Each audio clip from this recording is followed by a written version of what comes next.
Hey guys, tonight we drift backward through the sands of time, past the Nile's moonlit shimmer, past the rustle of reeds and flicker of firelight, into the sacred hush of an Egyptian palace. The sun god Ra has sunk beneath the horizon, and you, yes, you, are a pharaoh preparing for sleep. Only, you probably won't survive this nightly routine.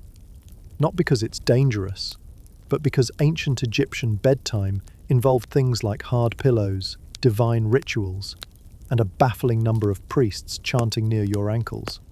Still think your memory foam mattress is overkill? So, before you get comfortable, take a moment to like the video and subscribe, but only if you genuinely enjoy what I do here. And tell me, where are you watching from tonight, and what time is it there? I always love seeing how far this little sleep journey travels. Now dim the lights, maybe fluff your pillows, and let's ease into tonight's journey together. The palace air is thick with incense and desert heat. You stand barefoot on polished alabaster, robes lightly rustling, as servants move silently around you. You're heading to bed, but it's not the flop-down, pull-the-covers affair you might imagine. In fact, the pharaoh's bed isn't even what you'd call soft. The mattress is elevated, carved from cedar, and gilded with gold leaf. Beautiful? Yes. Comfy? Only if you enjoy sleeping on art. The frame is low and stiff, raised just enough to allow air to circulate beneath. Cooling breezes from carefully placed openings glide over your feet. You lie down slowly, adjusting your limbs, as though preparing for a very stylish mummy photo shoot. And then there's the pillow, or rather, the headrest. It's not fluffy. It's not even flat. It's a curved stone or wood pedestal shaped like a saddle, meant to cradle your neck while elevating your skull. Why?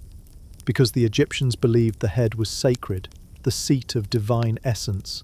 Can't just let that roll around on linen like a common melon. You try to get comfortable. Your spine feels like it's lying on a ceremonial breadboard. But hey, you're royalty. Your job is to model the ideal human form, even in sleep. Nearby, your sandals sit neatly aligned with a carved ivory stool. On it, a small gold tray holds a sip of date wine and a piece of fig cake, just enough to sweeten your breath for the gods, who may pop in unannounced during your dreams. The walls around you? Covered in intricate painted murals, stars drifting across dark ceilings, lotus flowers blooming near sacred cows.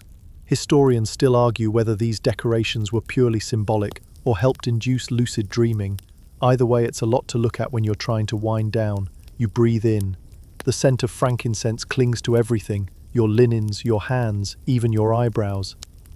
A servant adjusts the curtain, filtering the moonlight just right. It gleams off your gold toe ring. No one mentions it, but yes, you're wearing one. Standard issue. Suddenly, the silence is broken by a soft tap, tap, tap. It's the royal chamberlain announcing that the purification priest is ready. Of course he is. You haven't even begun the real rituals yet. But for now, you're here, lying as still as a painted pharaoh on a tomb wall. The bed feels a little less stiff. The air moves like a whisper. You shift your neck against the cold curve of the headrest and try not to think about the fact that this exact sleeping position is also used for burial. Still, you're not dead. You're just mostly horizontal, kind of regal, and definitely hoping no one drops a scorpion in your sandals overnight. The room hasn't cooled much. Even with its sandstone walls and strategically placed vents, Egyptian nights can feel like you're sleeping inside a slow cooker. But heat is part of the ritual. Sweat is cleansing after all. And as you lie on your golden breadboard of a bed, it's time for the next phase of your royal bedtime routine. Becoming a human perfume tray. A procession of attendants shuffles in, each one carrying tiny alabaster jars. The air turns syrupy with scent: myrrh, cinnamon, lotus, frankincense, and a few ingredients modern noses probably wouldn't recognize. One servant holds a long-handled ivory wand and begins dabbing a thick paste just below your ears. It tingles, burns a little, and smells like the kind of spice that could summon a god or scare off a mosquito. Possibly both. These ointments aren't just for hygiene, they're symbolic. You are being scented into a state of divine readiness. In the ancient Egyptian worldview, sleeping was a rehearsal for dying. Each night you crossed into the duat, the underworld, only to return if the gods deemed you worthy. So you had to smell the part, no pressure. Your armpits are anointed with cinnamon oil. Your temples get hit with kifi, a mixture made from wine, raisins, honey, and 16 other ingredients crushed together until it becomes the world's most expensive dab of aromatherapy goo.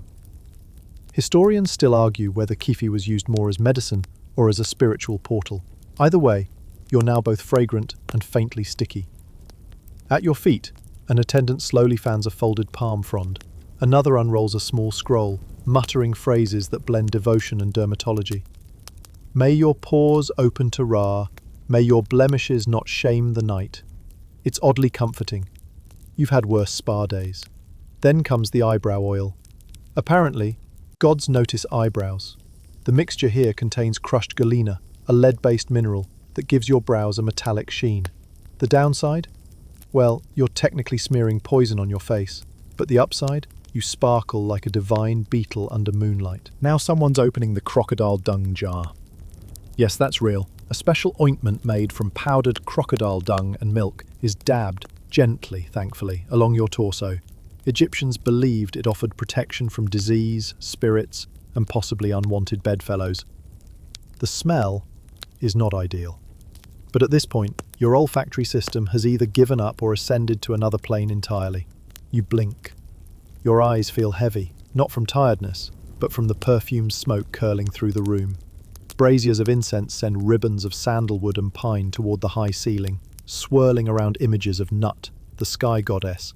Her outstretched body forms the ceiling itself, stars painted across her belly, a sleepy smile on her face. If anyone understands bedtime, it's Nut. Every now and then you hear a bell chime. That's the perfumer's assistant, marking the passage of each stage in the ritual. You are now officially marinated. If you stood up too quickly, you'd probably slide out of your sandals. A breeze stirs the curtains again. Somewhere in the distance, a hippo grunts in the Nile. It's not close, but it's definitely loud enough to ruin a nap. Ancient Egyptians had a complicated relationship with hippos. They were sacred, feared, and known to be terrible neighbours. You shift on your hard mattress, letting the last of the unguents settle. It's like sleeping in a spice rack. But underneath the heavy air and weirder ingredients, there's a rhythm forming, a flow of scent and silence, of ceremonial touches and soft words whispered in your name. And then, just when you think it's over, someone approaches with a final vial. This one is small, dark, and sealed with a wax lotus. The attendant cracks it open and touches the tiniest drop to your wrists. It's blue lotus oil, mildly narcotic, mildly euphoric, and deeply connected to dreams. You close your eyes, not because you're sleepy, but because everything else feels slightly unreal. You are no longer entirely here, nor entirely human. You're something fragrant, golden, sacred, and just a little bit oily. Your skin glistens like a sacred papyrus scroll left out in the morning dew. You smell like an exotic garden that caught fire and then tried to apologize. And now, finally, it's time for phase 3. Spiritual foot maintenance and a skincare routine that might alarm a modern dermatologist. Enter the purification priests. These aren't your high-drama temple priests with golden leopard stoles. These are the more practical ones, part chaplain, part pedicurist, tasked with keeping your body temple-ready for its nightly voyage into the land of the dead. They come barefoot, heads shaved, linen robes immaculate. You wonder if they sleep at all, or just hover eternally in corridors waiting for ankles to bless. One kneels beside your bed and begins to wash your feet with water poured from a sacred alabaster flask. The water is cold, intentionally. The shock is meant to jolt your car, your spiritual essence, into alertness. You try not to kick him. Another priest chants softly while waving a feather wand over your toes. The fan is from a sacred ibis, and it smells faintly of lemon. You aren't sure if the chant is a blessing, a warning, or a very committed lullaby. It goes on for a while, then stops mid-sentence. No one explains why. And here's where things take a turn for the weird. A small copper mirror is held under your nose, not to check if you're breathing, but to reflect any wandering spirits that might try to sneak into your dreams. Historians still argue whether this was symbolic protection or an early version of sleep paralysis therapy. Either way, your nose feels important. Next comes the salve. It's thick, gritty, and smells like boiled onions and mint. It's made from crushed malachite mixed with animal fat and desert herbs, meant to protect your skin against both evil forces and dryness. It's smeared down your legs and arms with reverence. You're beginning to feel like a marinated statue. Then comes the neck charm. A string of tiny amulets, carved frogs, cobras, ankh symbols, and a little scarab beetle with a sleepy smile is draped around your collarbone, not for style. These are your nighttime guardians. Should a rogue demon wander into your dreams, it now has to face a clay frog named Wegaf, who radiates protective vibes. A servant approaches with a small bowl of something that looks like green hummus. It's not for eating. It's a paste made from fig sap and ground barley, rubbed on your chest to seal in breath. Egyptians took nighttime very seriously. You hear a sudden bark of laughter, not yours. One of the younger priests just stepped in sandal first into a trail of spilled incense ash. A quick glare from the elder silences him, but a corner of your mouth curls upward. Even pharaohs appreciate a bit of chaos. Now someone brings the crocodile oil. Again. Yes, this isn't the same as earlier. This oil is ritual grade, pressed from the fat of sacred crocodiles raised in temple pools. Apparently, it's believed to contain the essence of Sobek, the crocodile god of strength and protection. A few drops are rubbed on your chest, as if the gods themselves are tucking you in. The scent is swampy with a hint of sandalwood. They finish with your hands. First a wash, then the gentle placement of rings, each one inscribed with protective hieroglyphs. One bears the eye of Horus, another a depiction of Isis breastfeeding baby Horus. A third, curiously, features a cat batting at a sun disk. You suspect the artisan had a sense of humour. The room grows quieter. The priests bow low, then leave one by one. No doors slam, no sandals squeak. Just the slow hush of retreating linen and fading prayers. You're left alone again. But not really. Around you, the air still shimmers with oils and meaning. Your feet tingle from their icy bath. The bed's still unforgiving, but somehow this process, odd as it is, makes you feel more than royal. It makes you feel anchored, not just to this moment, but to some ancient rhythm of breath, skin, gods, and dust. And as you exhale, you swear you feel the amulet frog throb slightly against your chest, probably just your heartbeat. Probably. You lie still, your limbs heavy with oils, your brow glistening with frankincense. The chamber hums with that peculiar silence only palaces manage. Too quiet to trust, yet oddly soothing. And now, with your body thoroughly marinated and blessed, it's time for the part of the routine that makes bedtime feel more like a therapy session. Talking to statues. Yes, you have bedtime confessions. But instead of a journal or a kindly therapist, you speak to a carved head of Thoth, the ibis-headed god of wisdom and scribes. He's perched on a stand by your bedside, his stone beak slightly chipped from centuries of devotion. His eyes, painted with lapis and onyx, stare into the eternal void, or directly into your soul, depending on how much blue lotus you inhaled earlier. You lean slightly, just enough to rest your lips near the statue's ears. Technically, he doesn't have ears, but spiritually, he hears everything. This is the part of the night where you unburden yourself. Minor wrongdoings, unresolved quarrels, that time you forgot a priest's name mid-ceremony and just called him Papyrus Guy. You confess not because you're in trouble, but because the ancient Egyptians believed words had power. Spoken words shaped reality, even dreams. And so, each night, you whisper your regrets and wishes, hoping Thoth scribbles them down for Ra's review during tomorrow's solar commute. The chamber remains dim, the torchlight swaying gently. You glance up, and there he is, another statue, Osiris, serene and green-skinned, his arms crossed as if already sleeping. You don't speak to him. He listens in silence, being the god of the underworld and all. Too much conversation with Osiris and people start asking questions. Behind him, a painted relief of the goddess Mart watches you. Her ostrich feather quivers slightly in the breeze, though that might just be the oil fan swaying again. Still, you get the feeling she's judging the sincerity of your confessions. It's fine, you meant it. Probably. Then you do something that, if done in any modern bedroom, would get you strange looks. You extend your hand and touch the cool stone of the statue's base. Not knocking, not praying, just grounding. The ancient Egyptians believed this act helped tether the ka, your spiritual double, to your physical self before sleep. Because the last thing you want is your spirit wandering off unsupervised.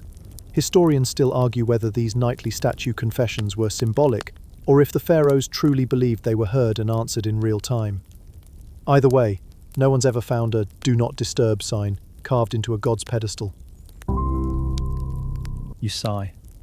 Not because you're tired, though you are, but because there's a weird comfort in being one part monarch, one part whispered poem. You've unburdened your thoughts, cleansed your body, and quite possibly creeped out an entire pantheon with your nightly ramble. Suddenly, there's movement in the shadows. But don't worry, it's just the servant responsible for adjusting the statue's orientation.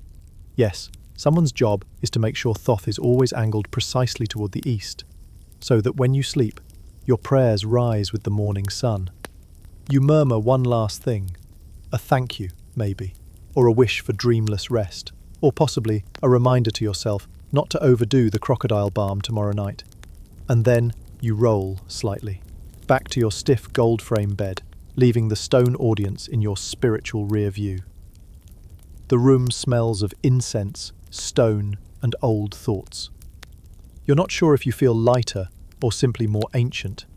Above you, the ceiling begins to glow faintly, not with real light, but painted light. The stars have arrived. You're still lying flat, shoulders sunk into linen, neck arched on that unyielding headrest, when your gaze drifts upward to the ceiling. And there, above you, the heavens are painted in blue and gold. The goddess Nut stretches across the plaster in human form, her elongated body curving protectively from wall to wall. Her arms and legs touch the edges of the chamber like a canopy. Across her body, stars, tiny dots of white and yellow that gleam faintly in the flicker of torchlight. This isn't decoration, it's your calendar, your compass, your sky map for the night. You count the stars above Nut's outstretched arms, a meditative ritual practiced by insomniac pharaohs for centuries. Every point of light corresponds to a specific moment in the sky's eternal dance. Ancient priests would recite these constellations aloud, like a bedtime story written in orbit. Tonight's star, Sa, the precursor to Orion, rises just behind Nut's elbow. Good omen, supposedly. Unless it isn't. Historians still argue which star positions were auspicious and which just meant, watch out for crocodiles tomorrow. Your servant/astronomer tiptoes into the chamber, carrying a palm-sized bronze device. Not a clock. Clocks didn't exist quite yet. This is a maquette, an ancient tool that uses stars and a weighted plumb line to tell time. He kneels beside your bed, lines it up with a slit in the ceiling, and mutters something about 4th hour of the night. You nod, pretending to understand. You don't, but it sounds official. The ceiling isn't just celestial, it's prophetic. Painted on one edge is the journey of Ra's solar boat through the Duat. Each night the sun god sails through darkness, battling serpents, demons, and the occasional bureaucratic delay, before being reborn at dawn. As pharaoh, you are connected to this journey. You're supposed to ride with Ra, to protect him, to make sure the sun comes back. No pressure. And that's why you sleep facing east. Your head points towards sunrise. Always. The orientation aligns your body with sacred geometry and prepares your soul for its nightly commute into the underworld. It also ensures that if someone tries to assassinate you in your sleep, they trip over your feet first. Practical and mystical. You turn your eyes toward the side wall, where a painted procession of baboons raises their tiny hands to greet the morning sun. This is not a joke. Sacred baboons were believed to sing at sunrise. Some pharaohs kept them as temple mascots. Others tried and regretted it. You've heard stories of one baboon who bit 3 scribes before breakfast, but tonight, the baboons on your wall are quiet, their hands raised in frozen devotion, their painted fur catching the flicker of your dying torch. You exhale slowly. The scent of kaifi lingers in the air. You wonder what dream awaits. A boat voyage with Ra, a stroll through the fields of reeds, or maybe just that recurring one where you forget your temple speech and show up in only a linen sash. Your astronomer whispers something about the dog star rising. Sirius, the bringer of the Nile flood. You nod again. This time, the name sticks. You've heard the elders say that when Sirius appears, all things renew. Crops, dreams, even tired kings. You blink. The ceiling stars seem to shimmer in rhythm with your breath. Nut's eyes stare downward, protective and distant. There's something strangely reassuring about sleeping under a painted goddess. She's always watching, she's always there. Outside, the palace wall creaks slightly, as wind shifts through the palm trees. A quiet note of reed flute drifts in from a distant guard post. You imagine he's playing to stay awake, but it works for you too. You let your fingers trace a line along the blanket. Linen woven so finely it could pass for silk. It smells of lotus and starch. Everything here is intentional. Every sound, every scent, every star. You are Pharaoh. You are map and myth and mortal, all at once. And as your eyelids lower, Nut's constellation-covered belly glows above you, like a lullaby stretched across the sky. You stir slightly, not from noise or discomfort, but because something shifts in the air. A gentle clink, a rustle, the scent of honeyed dates wafting past your nostrils. It's time for the part of the ritual few modern sleep routines include, offering midnight snacks to yourself. And to your future corpse. Yes, truly. An attendant glides in carrying a polished tray of small delicacies. Figs, dates, honey cakes shaped like ankhs, a dab of goat cheese, and a palm-sized goblet of fermented barley drink. Not enough to fill you, just enough to sustain your car, your life force, while it wanders through dreams. But the real meal? It isn't for you. Not this version of you anyway. Along the far wall, a small table rests beside a perfectly carved wooden model of your tomb. It's a scale replica, complete with painted sarcophagus and tiny shabti figurines posed like they're already late for afterlife chores. Upon this table, your priest lays another tray of food, identical to yours. It's symbolic. Offering nourishment now ensures your spirit doesn't go hungry later. The logic is both comforting and mildly morbid. You reach for a date, its skin glossy, its sweetness nearly candied by the desert air. It sticks to your fingers as you bite, the sugar melting on your tongue. For a moment, you're not a living god reclining in moonlight, you're just someone savouring dessert at midnight, which frankly, makes you feel more divine than anything else. There's a tiny carved baboon on the edge of your tray. His face is smug. You name him Nibble. He's your snack guardian now. Historians still argue whether these dual meals were consumed every night or prepared only during ceremonial evenings. Some evidence suggests daily practice in royal households, others argue it was a festival-only indulgence. Either way, there's something reassuring about knowing your future mummy self is getting a slice of honey bread alongside your current incarnation. As you chew slowly, your priest begins the invocation of nourishment. It's less dramatic than it sounds, mostly a calm listing of ingredients offered to various gods, followed by a wish that you be granted dreams unmarred by hunger or longing. Practical, poetic, and also a little bit like ancient DoorDash. Next to the tray lies a small bowl of natron salt, Egypt's all-purpose wonder powder. It absorbs moisture, preserves things, and apparently works great for indigestion. The priest pinches a grain between his fingers and flicks it toward your sleeping mat, a nod to preservation, or maybe a preventative sprinkle. You're not sure. Nearby, a cat watches from the shadows. Not metaphorically, a real palace cat, lean, elegant, possibly divine, slips silently onto the tiles. She eyes your honey cake with casual arrogance before curling beneath your bed. Her name, you've decided, is Mehet. She'll appear again in your dreams, probably arguing with a hippo. And now, with your stomach warmed and your car satisfied, the final act of this edible ritual begins. You dip your fingers into a bowl of lotus water and trace a symbol on your chest, an ankh, looping across your skin with damp coolness. This is less for show and more for guidance. It's a symbolic compass, directing your essence through the night's journey.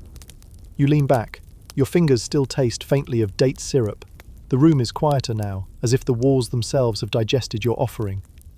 Somewhere outside, a lion growls, a long, low sound carried on the desert wind. But inside, everything is calm, sweet, stilled. Your eyes half close. In the flickering torchlight, the painted ceiling stars seem to swirl just slightly. Or maybe it's the barley drink, you're not sure. You remember something now. An old saying, murmured by a grandmother long past. A pharaoh never dreams alone. And maybe, just maybe, that's true. Because behind you, your second tray still sits untouched, a feast for the soul you'll one day become. You try to sleep. Truly, you do. But something's off. The bed hasn't changed. It's still as rigid as a royal proclamation. The headrest, as always, cradles your skull with the tenderness of a stone melon holder. The ceiling stars haven't wandered. The incense still curls like lazy snakes. And yet, your eyelids twitch, your jaw clenches. You hear the faintest sound that ruins everything, snoring. Not from you, of course. Pharaohs don't snore, officially. But from somewhere just beyond the curtain, an echoing, wet-throated sound. Like someone dragging a hippo through gravel. It's one of the guards. Or maybe the astronomer, hard to say. But once you hear it, you can't unhear it. This is not a modern problem. Ancient Egyptians were obsessed with sleep disturbances. Entire spells were written for banishing the noise of the wheezy one. One even suggests clapping 3 times while invoking a moon god. You try this. It only startles Mehet, the cat, who hisses at your elbow and disappears into the shadows. Servants reappear quietly, as if summoned by the tension in your eyebrows. One brings out a small bowl, gold-rimmed, filled with what looks like beeswax. He rolls it into 2 neat little cones and gently offers them to you. Golden earplugs. You smile. Finally. They slide in snugly, muffling the outside world until the snoring becomes the mere hint of a distant cow trying to play a didgeridoo. You return to stillness. But now, something itches. Your calf twitches. A faint tickle behind the knee. You freeze. Is it your linen wrapping? A stray feather? Or, Ra forbid, a scorpion? You don't move. Just breathe. An attendant rushes over with a bronze lamp and carefully inspects the bedding. Nothing. But just in case, he sprinkles a powder mix of natron and ground rosemary along the edges of the mattress. A time-honored ritual for warding off nighttime biters. You'd ask if it works, but the alternative is not trying it. So, onward. As the quiet returns, your mind drifts to ancient texts. Papyrus scrolls describing pharaohs who couldn't sleep for nights. Their dreams blocked by curses, indigestion, or misplaced amulets. One tale describes a king haunted by the spirit of a servant he forgot to bury with enough bread. Another tells of a queen who heard whispers in her sleep, only to discover her bed frame had been made from wood stolen from a temple. Historians still argue whether these were cautionary tales or the earliest known, "don't blame me, blame the bed" excuses. You shift, this time intentionally.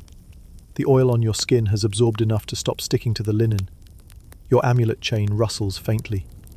The blue lotus scent remains, just subtle now, like the memory of a dream you haven't had yet. A lullaby begins somewhere in the hallway. Not sung, hummed. A servant's voice, half melody, half breath, echoing through the palace corridors, like smoke through papyrus reeds. The tune is old. You don't recognize the words, but your bones feel like they do. You sigh, then chuckle, because someone, maybe even you, once commissioned a 300-person temple choir to perform sacred chants each sunrise, and yet tonight, what's helping you sleep is one bored servant humming to herself while cleaning a brazier. The snoring has stopped. Or you've stopped noticing it. Either way, it's progress. Your limbs settle again. No more itches, no more bites. You feel less like a ceremonial roast, and more like yourself again. Then comes a light tapping. Not a knock. Just a gentle, "Let me pass," from the breeze itself, pushing through the ceiling vent.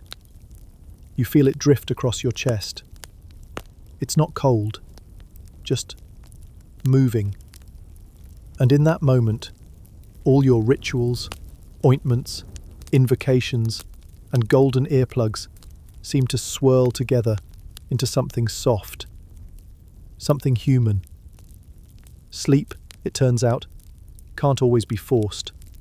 Sometimes it arrives not with sacred chants or crocodile oils, but with silence earned, rituals done, and a breeze carrying forgotten songs through stone halls. You close your eyes. You don't need dreams yet. Just this stillness. Just this breath. Just this perfect pause. You're not asleep yet, but you're definitely drifting. Your body feels lighter now, as if the air has thickened just enough to cradle your limbs in invisible linen. You're on the edge of something. Maybe a dream, maybe the duat itself. And just when your consciousness begins to melt like beeswax under the torch, a sound nudges you back. Music. Not the hum from before. This is structured, deliberate. Plucked strings, the low, watery trill of a wooden flute, a slow rhythm like a heartbeat played on stretched skin. Possibly a drum, possibly someone tapping a bowl of lentils in time. Lullabies in ancient Egypt weren't just for children. Royal adults had them too, composed to guide the soul gently from wakefulness into the divine realm of sleep. It's said that musicians were chosen not for talent, but for how dreamlike their playing made the listeners feel. You can see why. The sound seems to come from everywhere and nowhere, like the Nile itself, whispering in a forgotten language. You recognize the melody. It's one of your favorites. It's called the Breath of Ma'at, a tune believed to balance the heart and dispel dreams of chaos. According to one scroll, hearing it before sleep ensured your soul wouldn't wander into any unpleasant metaphysical neighborhoods. You believe it. You always sleep better with it playing. And you're not alone. A soft flutter from the other side of the room signals the arrival of your night animals. No, not real animals. These are ritual creatures, trained or symbolic companions, chosen to embody qualities you wish to carry into the next day. Tonight there's a goose named Hetep, calm and unusually well-behaved, fluffed into a loaf beside your bed. A monkey sits in a high alcove, tail curled around a torch stand, eyes half-lidded in drowsy approval. And a tiny dog, more fluff than bark, circles twice on a silk rug, then drops into a sigh loud enough to ruffle your foot blanket. They are not pets, not exactly. They're part lullaby, part guard, and yes, their placement is intentional. The goose represents watchfulness, the monkey, cleverness, the dog, loyalty. And all three apparently help absorb nightmares. You're not entirely convinced of the science, but it's tradition. Plus they're soft, and Hetep's feathered breathing rhythm is oddly contagious. The lullaby continues. Now a new layer, voices. Not words, just vowel sounds. Smooth and round, blending with the instruments. 3 female voices, priestesses of Hathor, goddess of love, music and sleep. They sit cross-legged behind a screen, mostly hidden, their hands moving like wind through papyrus. Their singing rises and falls, never pushing, always circling back to that same haunting cadence. You feel your pulse slowing to match it. Historians still argue whether royal lullabies were improvised nightly or drawn from a set cycle of sacred verses. Some temples kept papyrus archives of dream hymns, catalogued by tone and intention.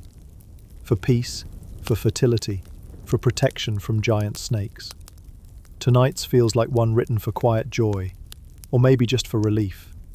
Even pharaohs have long days, and sometimes, like tonight, you just want to feel like someone's rocking the universe until it nods off. One of the priestesses strikes a chord that vibrates through your ribs. Your breath catches. The sound resonates like something remembered from before you were born. Even the painted baboons on the wall look like they're swaying a little. The air, thick with blue lotus, now carries a new note, milk and cardamom, faint and warm. A final offering burns on a tiny clay dish near your bed, smoke spiraling into an almost perfect coil. Everything aligns. The music, the scent, the rhythm of your heart, the animals at rest. You could sleep now. Maybe you already have. Or maybe this perfect stillness, this celestial hum is the dream. And if it is, you don't want to wake up just yet. Your body is still. Your thoughts drift like boats without oars. And just as you're slipping deeper into the folds of night, someone quietly slides something under your mattress. Don't worry, it's intentional. Ancient Egyptians believed that what you slept on mattered just as much as what you slept in.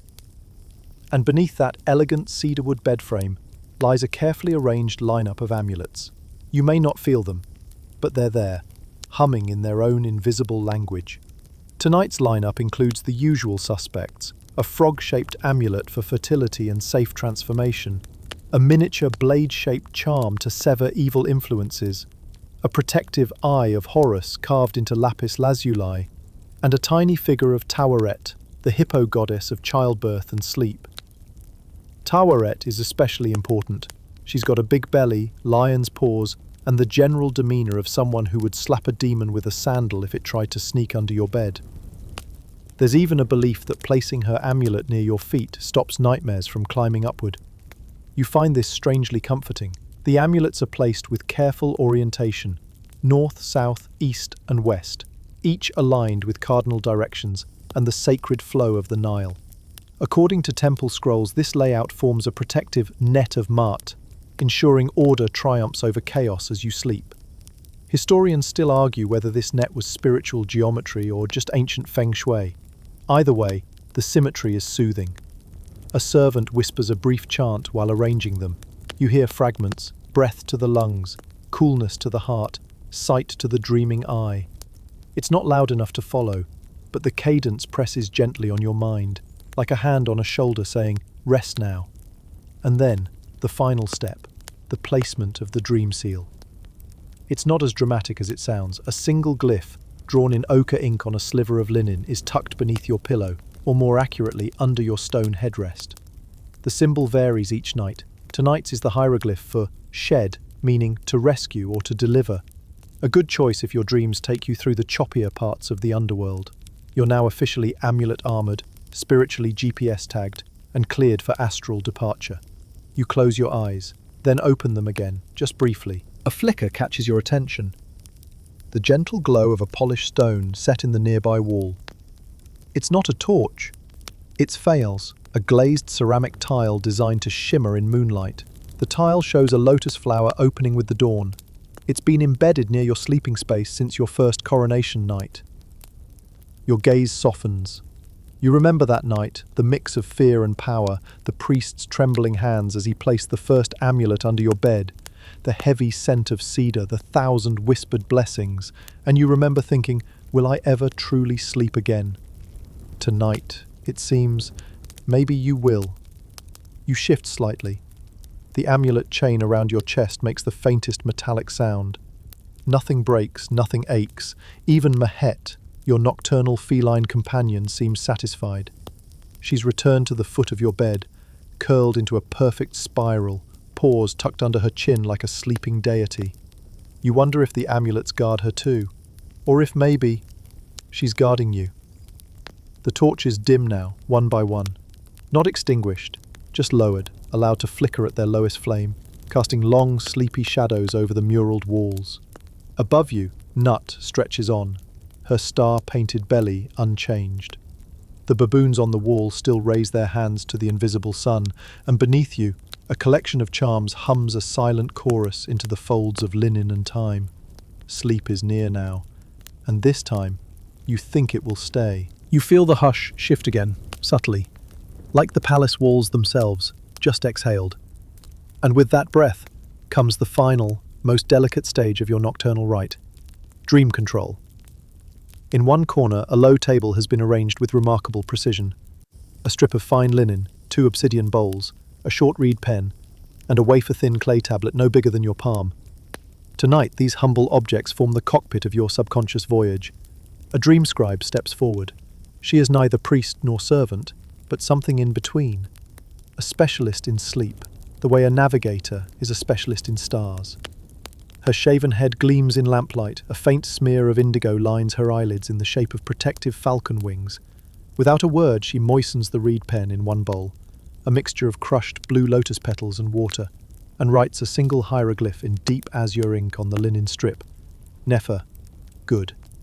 The Egyptians believed a written word could radiate intent. Tonight, that single sign will serve as an anchor, steering your dreams toward calm currents. She wraps the strip loosely around your right wrist.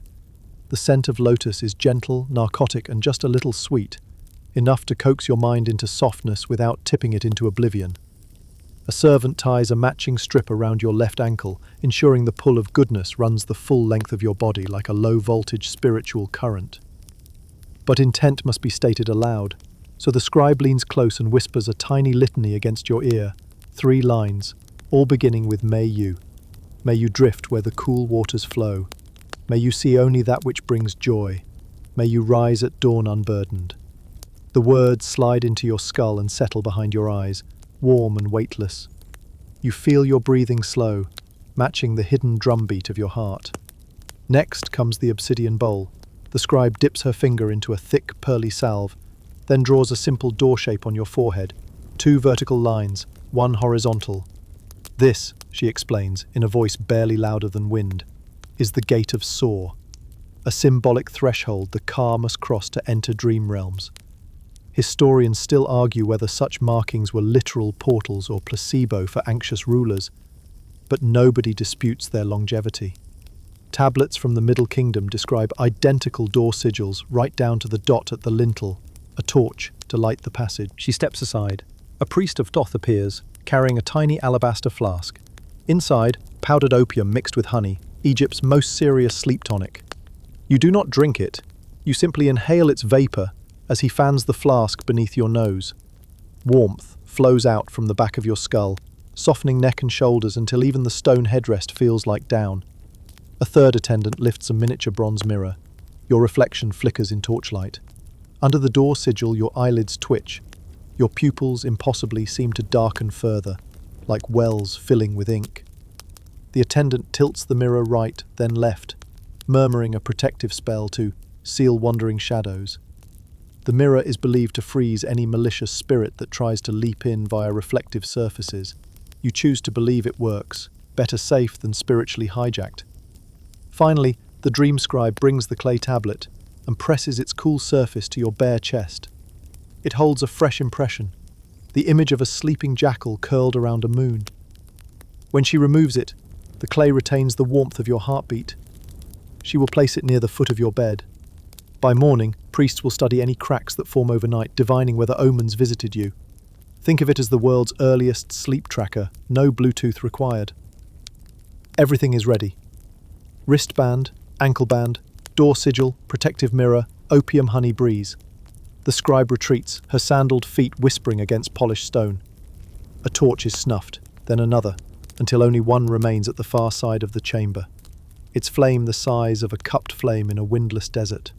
Silence lengthens in satisfying increments. Breath by breath, you cross the invisible line between wakefulness and dream. You feel as if you are standing on the prow of Ra's night boat, the river of stars yawning out before you. You taste lotus and honey on the back of your tongue, and somewhere, everywhere, a single word pulses like a heartbeat inside your skull. Nefer, Nefer, Nefer. The door painted on your forehead warms. It opens. You drift, not with a jolt, not with a sigh, but with the subtle feeling of stepping sideways into another room, one made of water, clouds, and old memories you didn't know you had. This is the dream space, or at least, this is what the ancient Egyptians believed it looked like. It starts in a boat, naturally. A long reed bark, lacquered in white resin and trimmed in gold. It floats, not on the Nile, but on a river made of stars. Above you, constellations shimmer and ripple like fish beneath glass.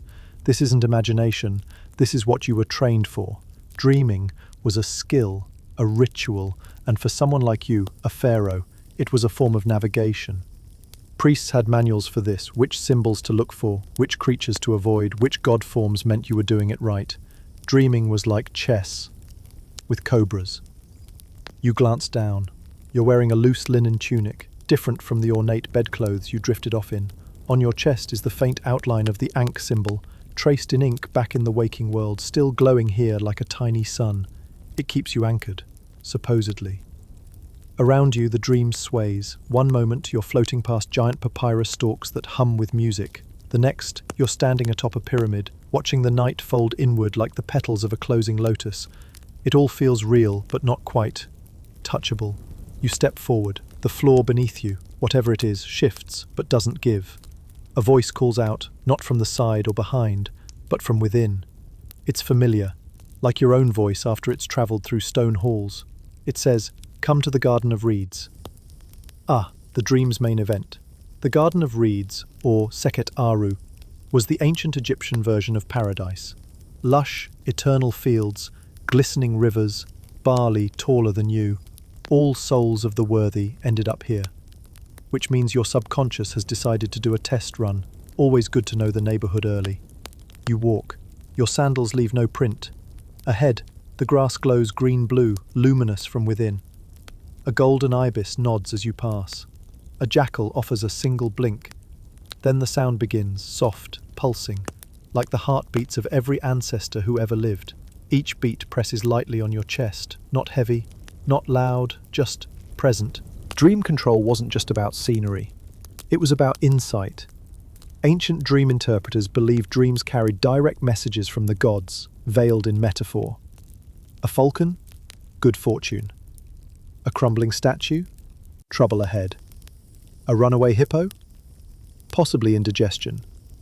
Possibly a warning about your brother's political ambitions. Historians still debate whether these dreams were seen as divine truth or elaborate reflections of one's waking guilt and glory. The Egyptians didn't separate sleep and spirituality the way modern people do. They stacked meaning into every whisper and shadow.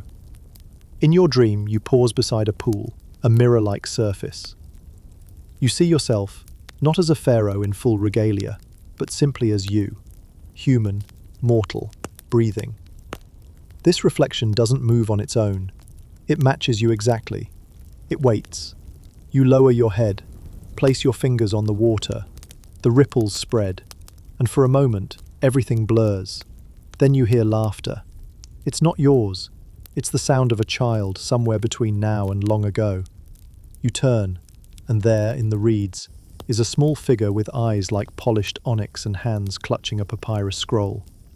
The child waves, says nothing. But you feel it. This is memory, not prophecy. A piece of you, forgotten, brought back for inspection. The scroll he holds? Blank, not yet written. You take a step forward. He smiles once, drops the scroll, and vanishes into mist. When you look down, the scroll is gone, but the word Nefer echoes again in your ears.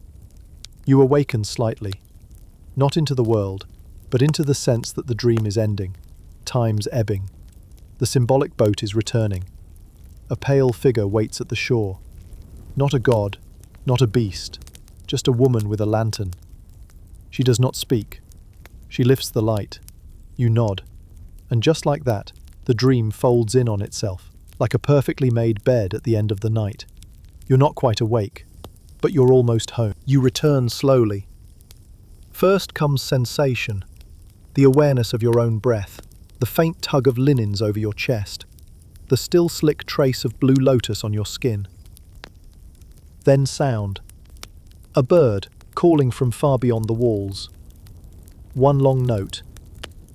Then silence again. You haven't opened your eyes. Not yet. But you're here. Awake in the ancient way, before light and before thought, drifting just below the surface of morning. The air has changed. It's cooler now, laced with the earliest breath of dawn. Somewhere out in the palace courtyard, a flame is relit. A torch crackles. A footstep echoes. You can sense it, the world turning toward morning. But there's still one more ritual left. Final prayers. A temple boy enters quietly, carrying a shallow bowl of water infused with petals. He doesn't speak.